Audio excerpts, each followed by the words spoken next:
2019 में मलयाली भाषा की एक फिल्म आई थी, नाम था इश्क नॉट अ लव स्टोरी। बिल्कुल विरोधाभासी नाम, खटकता है इसीलिए याद रहता है। इसी नाम से इसे तेलुगु भाषा में बनाया गया। अब इस फिल्म का हिंदी रीमेक आया है जिसका नाम है ऑपरेशन रोमियो।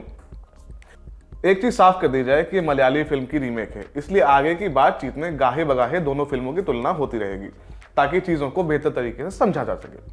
अब बात करते हैं फिल्म की। ऑपरेशन रोमियो की कहानी मुंबई में घटती है। आदित्य शर्मा नाम का एक लड़का है जो आईटी कंपनी में जॉब करता है। उसे कॉलेज में पढ़ने वाली नेहा नाम की एक लड़की से प्यार है, मगर दोनों को साथ में ज्यादा समय नहीं मिल पाता। इसलिए एक रात ये लोग लॉन्ग ड्राइव पर निकलते हैं। एक सुनसान जगह पर गाड़ी रोककर थोड़ा इंटीमेट होते हैं। इसी दौरान वहां मंगेश और किरण नाम के दो लोग पहुंच जाते हैं जो खुद को पुलिस वाला बताते हैं। वो आदित्य और नेहा को हैरेस करने लगते हैं।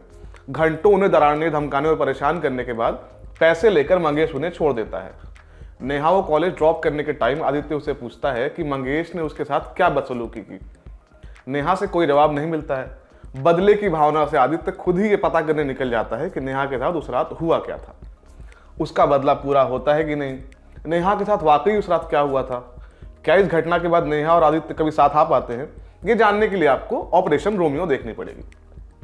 ऑपरेशन रोमियो मॉरल पुलिसिंग और कपल्स के हैरेसमेंट पर बात करने वाली फिल्म है, जो कि आज के टाइम में जरूरी मसला है, मगर ये उस प्रॉब्लम के ऊपर बनी प्रॉब्लमैटिक फिल्म मालूम पड़ती है। ऐसा क्यों?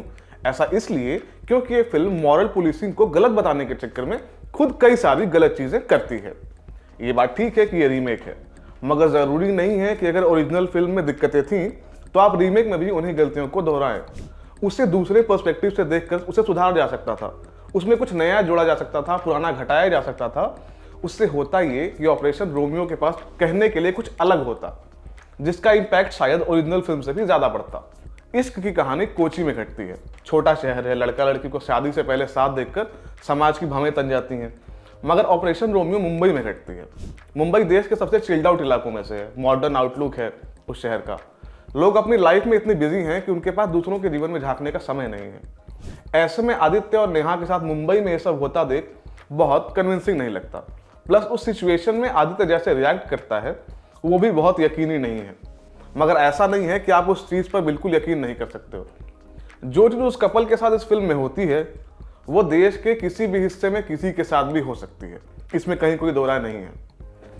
ऑपरेशन रोमियो की खासियत है उसका एंड। नेहा को लगता है कि जिस रात इतना कुछ हुआ उस रात के बारे में आदित्य ने सिर्फ एक ही चीज क्यों पूछी। उसका इंटरेस्ट सिर्फ ये जानने में क्यों था कि मंगेश ने उसके साथ क्या किया।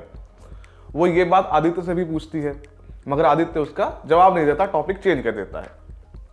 इसके बाद जो होता है वो फिल्म का सबसे मजबूत पक्ष है। मेरे लिए इकलौती चीज है जिसकी वजह से मैं इस फिल्म को आगे याद रखना चाहूंगा।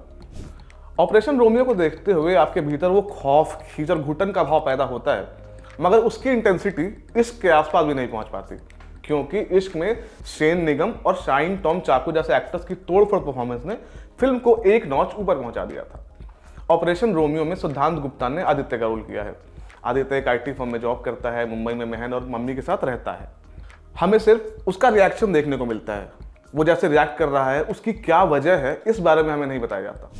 हैरेसमेंट के दौरान सिद्धांत बड़े रिलैक्स दिखते हैं, थोड़ा सा लेड बैक एटीट्यूड है, मगर मंगेश से बदला लेने वाले हिस्से में वो इसकी हर संभव भरपाई करने की कोशिश करते हैं।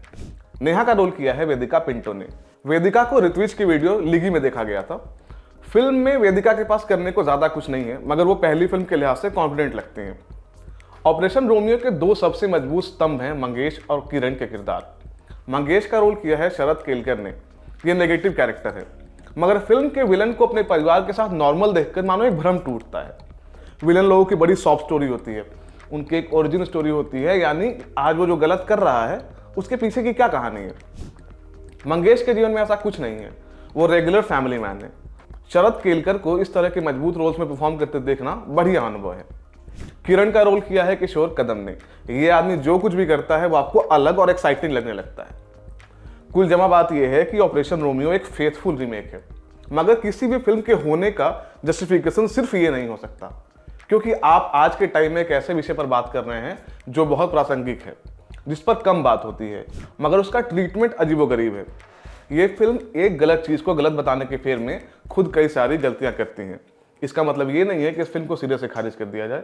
अगर आप हार्ड हिटिंग मैसेज वाली फिल्में या रोमांटिक थ्रिलर्स पसंद करते हैं तो आप ऑपरेशन रोमियो को एंजॉय करेंगे। बाकी आपको ये फिल्म कैसी लगी देखकर हमें बताएं कमेंट बॉक्स में। मैं था श्वेतांक और आप देख रहे थे दी लल्लैंड टॉक। शुक्रिया।